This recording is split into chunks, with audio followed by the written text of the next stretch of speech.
Hey guys, this video's topic is how I became a real estate investor and how you can also become a real estate investor. You may be able to take the same steps or you may have a different approach. As you know, I am a licensed real estate broker. I own property that I live in and I always wanted to invest, like take my money and buy other property. There's a unique way to invest because some people can just take their money and buy a building, and that's a form of becoming an investor. Or you can be a strategic investor where you actually know how to forecast the budget for a project, how to go out and find unique pieces, whether it's a property that's on the market or if it's a property that is at market value, but you're able to add more value so you can get it sold for a lot higher or just a little bit higher. I learned all of these things, so this is how I went about it. Me having my real estate license, it didn't really guarantee for me to become an investor. What it did guarantee was, well, I put in the work first of all, but it did, once I put in the work, I knew I was going to find different deals, or I was going to work or network or meet different people that were in the position to bring deals to me. Like we met appraisers that went out and appraised property for the bank and that knew upcoming deals and were able to, speak to us about it, put us in contact with who we needed to speak to. When I say we, it means my group. I formed an investment group, and it's been pretty good so far.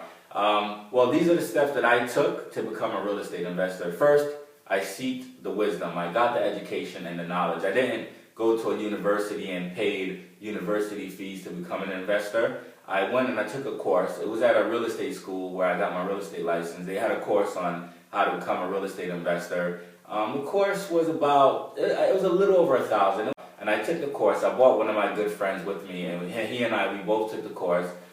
In that particular course, the instructor, he taught us how to budget on a project based on what the property costs, based on what we were paying for the property. He showed us how much we should spend and put into the property to fix it up.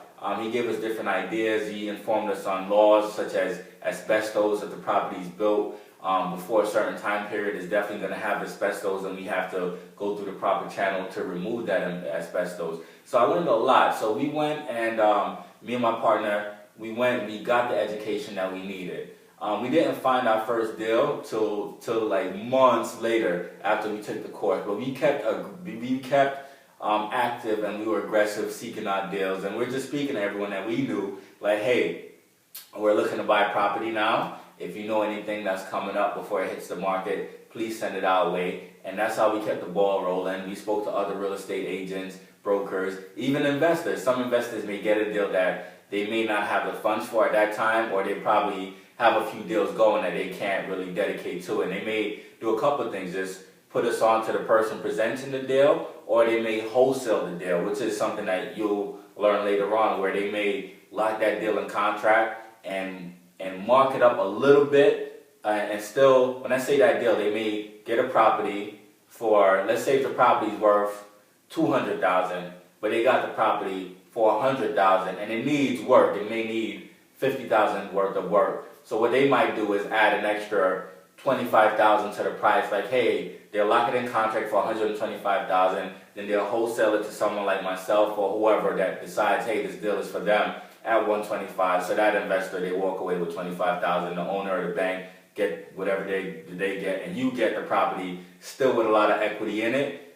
Even after you go in there and you put in that work, you'll still have a lot of equity in it. So when you do sell it, you'll make back some type of return. So there's different real estate techniques. So the first thing, like I said, I went out there, me and my partner, we got the education.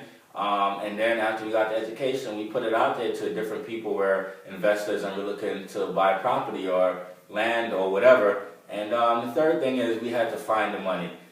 We had our own finance because we saved up, but we also didn't have enough to cover certain deals. So first thing is we'll find the deal. Once we got the deal, we'll present the deal to our immediate peers, either it be family or friends. We'll explain what the property is, how much work is needed, our projected timeline to finish the work and sell the property, and how much money they're going to get back if they invest.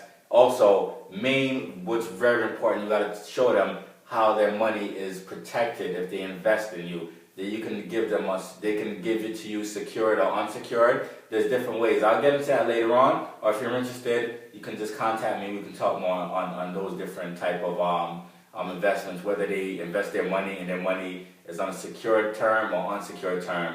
And then once we're able to find, well, another thing, once we finding the money, we first started off with our circle, but if no one wanted to invest in a property, like the property, I had 2 properties that no one wanted to invest to, but we wanted to invest in because they weren't familiar with the location, or they were just nervous because that money was their life savings. We went out and we found a hard money lenders. Hard money lenders is like, it's a bank, but it's a private lending institution. They don't have all the guidelines as a regular bank would, so they'll be able to lend you the money to acquire the property, also even renovate the property, and they get a larger percentage, of course. They charge a larger interest rate than the bank, so that's the downfall with a hard money lender. There's higher interest rates, there's different fees, so you're borrowing money at a higher rate.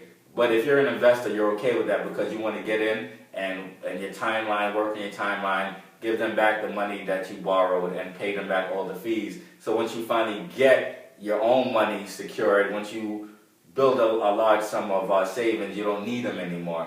You know, so hard money lenders, they're not your enemy. You can call them your ally, but they're also in it to win it. So if that deal doesn't go through, they can actually take over the property like a bank and kick you out the deal. So you have to get the education how to get in the deal, structure the deal, renovate it, and you learn that by taking courses. Like I said, we went out there and we got the wisdom that made us confident that we could use other people's money to acquire and renovate the deal and give them back their returns that we told them they would get back. So that's how I pretty much became a real estate investor. We got the training, we went out in the field, we looked for properties, spoke to everyone that we could think of in any neighborhood, like, hey, this is my number, we're looking for properties, send it our way. And then once we find a property, or in the process of finding a property, I let everyone know, look, I'm buying property now, and I would want you guys to invest in some of the deals. So we put the word out there. And we found our first property. And the main important thing too, before I end this video, you have to have a trusted contractor, because the contractor has to be a person of their word that has the skill to execute, fix a property within a certain timeline. You don't want to have a contractor that you have to babysit because you don't trust them.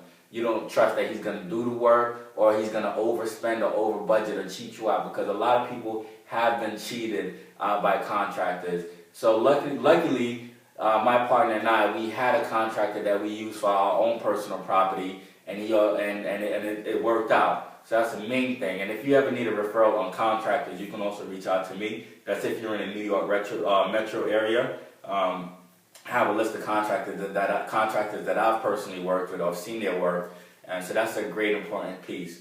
So with all that said, I put the team together, and my partner and I, we brought in 2 other people, and they became great partners. And we found the money, and we had a contractor, we found the deal, and that's how I became a real estate investor. And I hope this video was useful. I hope the information was useful. If you guys like it, if you guys enjoyed the information or you found it useful, press like, please subscribe, or please share the word. If I missed anything, or if anything that I said was unclear, please comment below so everyone can see it, and that way I can have a dialogue going, and I could, get everyone involved and in tune, and also share the wisdom that I know that I've received. I want to thank you guys for watching. My name is Sheldon Myers. My website is sheldontherealtor.com. Check me out. Thank you.